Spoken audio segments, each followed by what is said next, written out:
She is the proud mother of two adorable little girls, and she serves on our council currently. And I'm sure she has something great to share with us. So will you please help me welcome our sister, Yoshie Kim.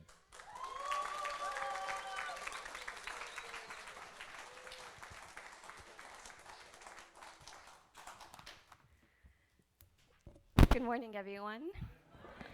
How are y'all doing today? Great. So this is my first time giving a talk for Sunday service, and I'm happy, but at the same time, I'm like really nervous and a bit terrified because I don't do well speaking in front of large groups of people. We're your friends. Thank you. So before I begin, I do want to thank Nathan for allowing me and giving me the opportunity to come up here and talk today. I've had something on my mind for a few years now, and I've told myself that if I'm ever given the opportunity to speak to this community, that I know what I want to talk about, and this is it. And if I ever have the opportunity or the courage to say yes to that opportunity, I will talk about this, and that is how God has a plan for us. He is always there for us no matter what, and how I feel God is working in my life. So the title of my talk today is God's Plan for Us. I think about the future a lot, and probably unnecessarily I worry about it a lot too. And I also have a tendency to think back about the past and think of all the mistakes I've made, all my shortcomings, my flaws, all the things that could have gone better and that didn't. And you see, it quickly becomes this spiral of negativity and this thinking of, I'm telling myself I'm not good enough. I'm going to mess up again somewhere. And even now today, when I was contemplating whether I really wanted to do this talk, one of the things that crossed my mind was, am I worthy of being up here and talking to all of you today? So this negative spiral thinking, this negativity is a really scary place to be. But whenever I find myself getting too lost in these thoughts, I found comfort in knowing that God has a plan for me. Whatever is meant to be, whatever He wills, will be if I just let it be and move forward. So the question is, what is God's plan for me? What is God's plan for you? And what is God's plan for us? On a high level, we know that God wants to restore humankind and fulfill His providence of restoration. But at an individual level, what is God's plan for us? So if we think about God, about how God is our parent and we are all His children, we know that among many things, I'm going to focus on just one aspect today, among many things, one thing that He desires for us is our happiness. And not just the superficial kind of happiness, but true happiness where we can find joy and love in Him and in our families and in ourselves. So as Nathan just said, I am a mom to two beautiful girls, sometimes difficult, but beautiful and amazing girls. And, when I think about them, I feel like I understand a part of God's parental heart. What is my desire, my plan for them? And I can say that what I want for them ultimately is for them to be truly, truly happy. And I think the parents in this room can agree. We take our kids to school, we make sure they're learning, we let them do extracurricular activities, and we make sure they're eating well, that they're sleeping well. We try to use positive reinforcement, and whenever we feel like we need to, we give them the fatherly love and we discipline them. And this is because we want our kids to be more successful and more happy and more blessed than we could ever be. We want them to be better than us, and we want the world for them. And I feel that God feels that way about us, His children. So, pop quiz. What is the first sentence in the divine principle?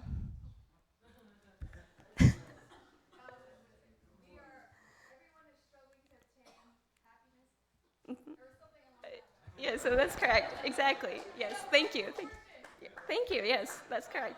Everyone is struggling to attain happiness and avoid misfortune. And the divine principle continues to say, from the commonplace affairs of individuals to the great events that shape the course of history, each is at root an expression of the human aspiration for ever greater happiness. So we as human beings, we naturally strive to attain this happiness. There's this innate drive, and we strive and we at times struggle to attain this true happiness. And I think we strive so hard for this because, that is also God's plan and God's will for us. It's something that He desires for us as well. So what do we need to do to fulfill God's plan of true happiness for us? We fulfill God's will by completing our portion of responsibility. In the divine principle, it says God's portion of responsibility is 95%, and our portion is just 5%. And the fulfillment of God's will is contingent upon us completing our portion of responsibility. And again, 5% doesn't sound like a lot, but it takes 100% of our effort to complete this 5% portion of responsibility. And I think this is a part about the divine principle that stands out to me, the most. I've read the divine principle a few times, cover to cover, SDF. And growing up, I had this amazing Sunday school teacher. I was in Boston, and Miss Peggy Brewster, some of you may know her, but she was really good at explaining the divine principle to us. So I remember, my friends and I, we would take notebooks to Sunday school, and we would take notes on her divine principle lectures. And, one time we had a person outside of our community come to our Sunday school class, and he would watch us. He saw us, taking notes, and he was just giving us this look like we were crazy, like, you guys take notes in Sunday school, But anyway, this divine principle, I think we all have something in the divine principle that speaks out to us and stands out to us. And for me, the part that has increasingly stood out to me is this part about God's portion and our portion of responsibility. And we know that God always does His portion of responsibility. And when you think about it, how frustrating it must be for Him to always do His part and watch us not do ours. It's kind of like, God has, He's saying, I have the greatest plan for you to find true happiness, and I just need you to do your part, and I can't do this alone. I need you to do this. And I feel like as a church, we've put so much emphasis on doing and completing our 5% portion of responsibility. And I think that's a good thing. It's not necessarily a bad thing, but I think that sometimes it's led us to be really critical of ourselves and others when we failed to do what we were supposed to do. And I think this has hurt many people in our communities. The biggest point that I want to make today is that even if we fail, God never gives up on us. And that's the amazing thing about God. No matter how many times we mess up, He will continue to do His part because He has a plan for us. And He will keep reaching out to us, and He will keep waiting for us until we can fulfill our part. I question a lot of things, as we all do from time to time. But this is one thing I know and one thing I can say with conviction, and that is God is always there for me, and He will never give up on me. And, I said that, I kind of knew what I wanted to talk about from a few years ago, but it didn't materialize until last night, being the procrastinator that I am. And I guess I kind of want to give a testimony about my life, or a part of my life, and how I felt God working.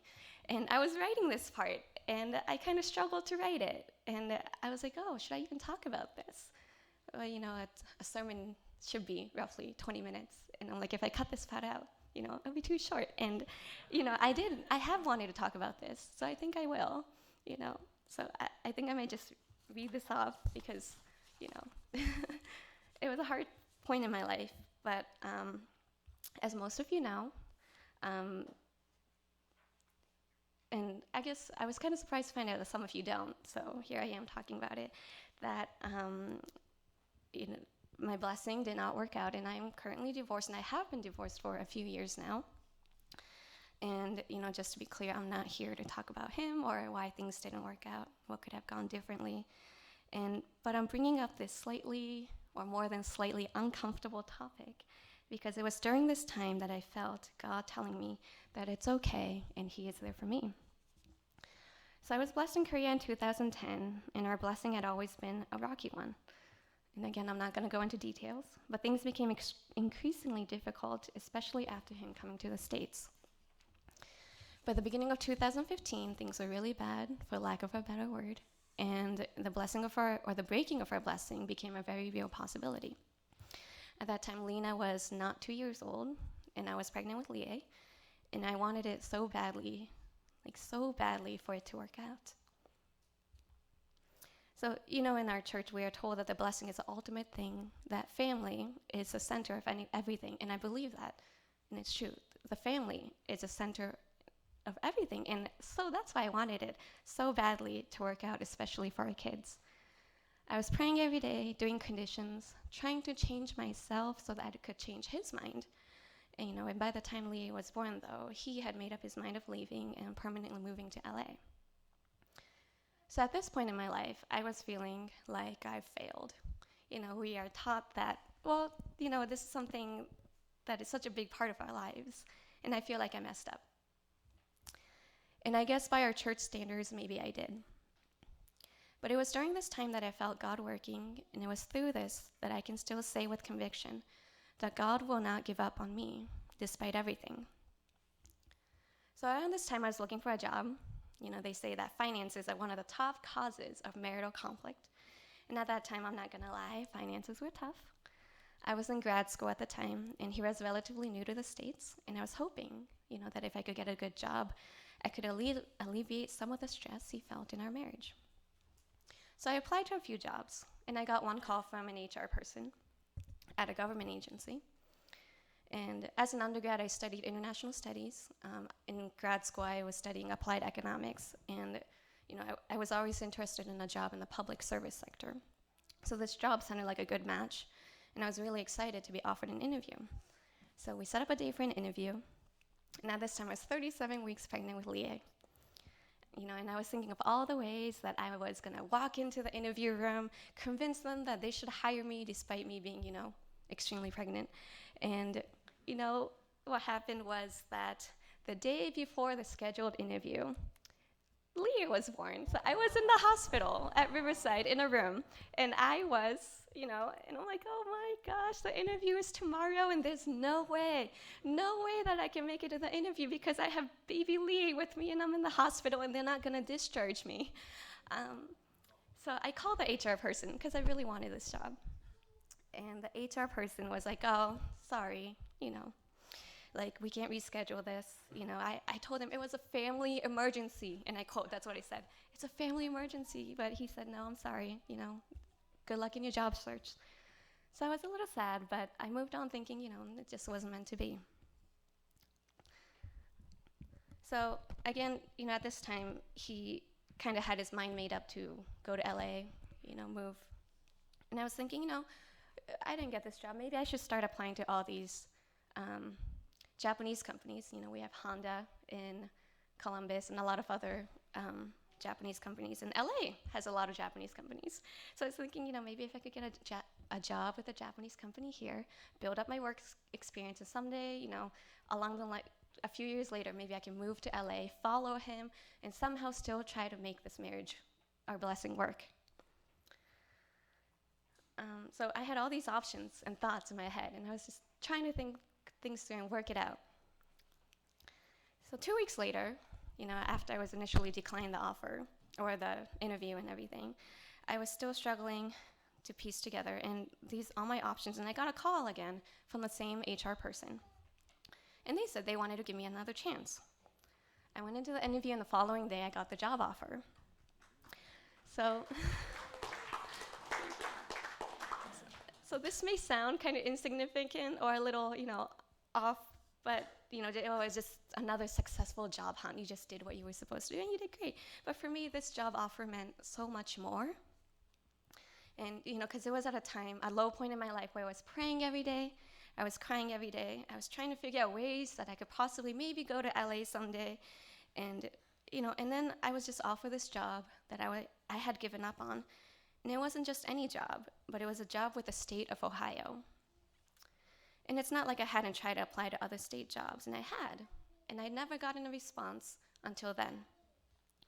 So for that job offer with the state to come in at that point in my life, take it as what you will, but for me, I felt that God was telling me that it's okay, that you can let it go, you can let him go, and you can stay in Ohio, and all things will be okay. So, and this was such a relief for me. And looking back at that time, by that time our marriage was clearly already over. And I'm skipping over the details, but looking back, I know that I was just trying to find ways to piece together a marriage that had already, at that point, fallen apart. So I'm not one of those spiritually open people. I don't hear things. I don't see things. I don't see visions or dream dreams. But I feel God through people and through the things that happen around me and to me. And for me, this was God telling me that He's got me and that He's not done with me. So my manager at the job that I was offered, her name was Maria. And she was a person of faith, and she was not afraid to talk about God in the workplace at all. In this day and age when we're so scared about talking about anything, I guess, she was not scared to talk about God at work. And she often told me how lucky and grateful she felt to have me on her team, and how she felt like me joining her team was meant to be, as corny as that sounds. She told me that over and over. And I'm so grateful to her, and I learned so much. And though I don't work there anymore, that job has led me to my current job, where I can continue to work for this state and work to inform public policy and evaluate healthcare access for disadvantaged people in our state. So I feel like God was there for me, and even after I failed, in our blessing, that He's still there for me, and that He has a plan for me. There will always be people that judge, but I know that God will never leave me. And there's a poem that I would like to read. It's called Footprints in the Sand. And I think it's something many of you have heard before. I went to a Catholic elementary school, and this poem was posted on the wall in one of the classrooms. And it's a really good poem, and it touches me. So here it is. One night, I dreamed a dream. As I was walking through the beach with my Lord, across the dark skies flashed scenes from my life. For each one, I noticed 2 sets of footprints in the sand. One belonged to me, and one to my Lord. After the last scene of my life flashed before me, I looked back at the footprints in the sand. I noticed that at many times along the path of my life, especially at the very lowest and saddest times, there was only one set of footprints. This really troubled me, so I asked the Lord about it. Lord, you said once I decided to follow you, you'd walk with me all the way. But I noticed that during the saddest and most troublesome times in my life, there was only one set of footprints. I don't understand why. When I needed you most, you would leave me. He whispered, my precious child, I love you and will never leave you, never, ever, during your trials and testings. When you saw only one set of footprints, it was then that I carried you. So I feel like God has a happiness plan for everybody. Like, plan A, this is Yoshie's path to ultimate, true happiness. And that may have, involved a successful blessing, who knows. And if, I fail to fulfill my portion of responsibility and plan A doesn't come to be, God comes up with another plan, plan B. And if that doesn't work out, if I fail or if we fail or if something doesn't go right along the lines, He comes up with another plan, plan C. And He never gives up on us, and He'll keep going. And we see that in the history of restoration as well, how He has not given up on us despite, the years of, unsuccessful things, and failures. But I'm not trying to say that we don't need to try hard to fulfill our responsibility, but I'm saying quite the opposite, that if we keep trying and we keep pushing forward, God will work with us and He will carry us, even if we fall short sometimes. So I do worry and I get anxious at times, but at those times, I try to remember that God has a plan for me and a plan for all of us to find true happiness in Him, in our surroundings, and in ourselves. So I really like the scripture reading today. Thank you, Jenny, for reading it.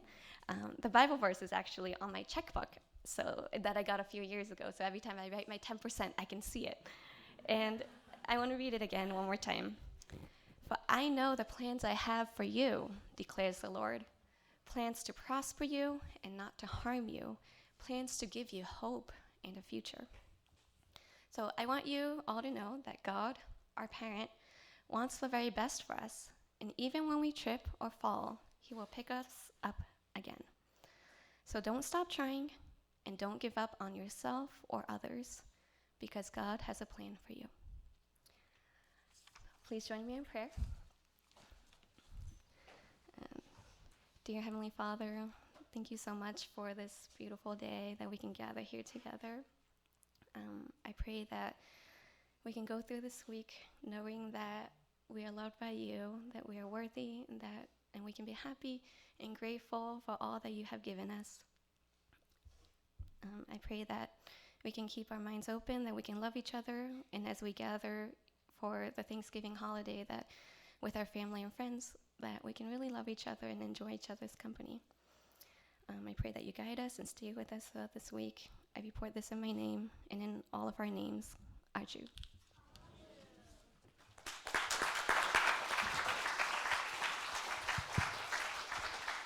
Thank you very much, Yoshie. That was great.